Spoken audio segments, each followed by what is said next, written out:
పుట్టిన వారు మరణించక తప్పదు. పక్షులైనా, జంతువులైనా, మనుషులైనా, భూమిపై పుట్టిన ప్రతి జీవి ఏదో ఒక రోజు చనిపోక తప్పదు. ఈ లోకాన్ని విడిచి వెళ్ళక తప్పదు. ఆత్మీయులను పోగొట్టుకున్న బాధ చాలా కష్టమైన అందరూ మరణించక తప్పదు. ఇది సృష్టి ధర్మం. చనిపోయిన వ్యక్తులకు తప్పనిసరిగా అంత్యక్రియలు నిర్వహించడం సర్వసాధారణం. ప్రతి మతం కూడా మృతదేహాల విషయంలో విభిన్నంగా వ్యవహరిస్తాయి. తమ సాంప్రదాయాల ప్రకారం ఘనంగా తుది వీడుకోలు పలుకుతారు. ఎవరి ఆచారం ఎలా ఉన్నా వారి అంతిమ ఉద్దేశం ఒక్కటే, తమ వారికి మోక్షం లభించడం. మోక్షాన్ని పొందేందుకు విభిన్న జాతుల వారు విభిన్న మార్గాలను అనుసరిస్తూ ఉంటారు. భారతదేశంలో అనేక మతాల ప్రజలు నివసిస్తున్నారు. హిందూ అయినా, ముస్లిం అయినా, క్రిస్టియన్ అయినా ప్రతి మతానికి వారి సొంత అంత్యక్రియల ఆచారాలు ఉన్నాయి. మన దేశంలో మృతదేహాలను ఎక్కువగా పూడ్చిపెడతారు, లేదంటే దహనం చేస్తారు. కానీ ప్రపంచ వ్యాప్తంగా ఎన్నో విచిత్ర సాంప్రదాయాలు ఉన్నాయి. కొన్ని ప్రాంతాల్లో మనలాగా మృతదేహాలను పూడ్చిపెట్టరు, కట్టెలపై కాల్చరు. వారి సంస్కృతి, సాంప్రదాయాలు విభిన్నంగా ఉంటాయి. ప్రపంచ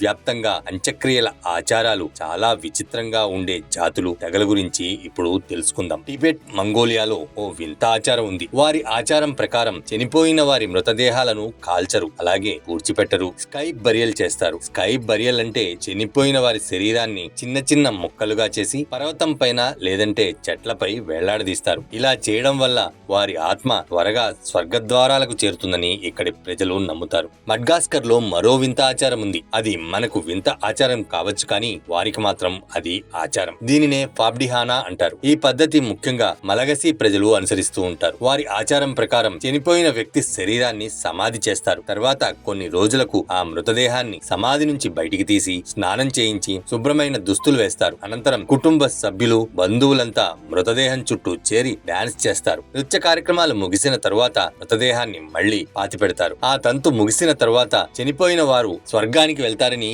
మలగసి ప్రజలు నమ్ముతారు. ఇంకో విచిత్రమైన ఆచారం కూడా ఉంది. ఇది చాలా విచిత్రమైనది, అయినా వారు మాత్రం దానిని ఆచరిస్తారు. ఈ ఆచారం ప్రకారం ఏ వ్యక్తి అయినా చనిపోతే ఆ వ్యక్తితో మరో వ్యక్తి, ముఖ్యంగా అతనికి చాలా ఇష్టమైన వ్యక్తి గొంతు కోసి హత్య చేస్తారు. దీని వెనుక ఓ లాజిక్ ఉందట. అదేంటంటే ఏ వ్యక్తి కూడా ప్రపంచాన్ని ఒంటరిగా విడిచి వెళ్లకూడదనేది వారి ఆచారం. అందుకే వారికి తోడుగా మరొకరిని పంపిస్తారు. ముఖ్యంగా వారికి ఇష్టమైన వ్యక్తులనే చంపుతారు. ఇక చైనా రాజవంశాల్లో ఓ వింత పద్ధతిని పాటించేవారు. ఆ వంశంలో ఎవరైనా చనిపోతే వారిని మమ్మీలుగానో లేకపోతే కాల్చడము చేయరు, కానీ చనిపోయిన వారి మృతదేహాన్ని శవపేటికలో భద్రపరిచి ఎతైన కొండపై అంటే పర్వత శిఖరంపై ఉంచుతారు. ఇలా ఎందుకు చేసేవారంటే చనిపోయిన తర్వాత శవాన్ని కనుక ఆకాశానికి దగ్గరగా ఉంచితే చనిపోయిన వ్యక్తి సులభంగా స్వర్గానికి చేరుతారనేది వారి నమ్మకం. ఇక ఈ ఆచారం మనకి తెలిసిందే. మన హైదరాబాద్ లో కూడా ఈ ఆచారాన్ని పాటించేవారు ఉన్నారు. ఒకప్పుడు వీరి ఆచారం వల్ల ఆ ప్రాంతానికి వారి పేరు మీద ప్రాంతం కూడా ఏర్పడింది. అదే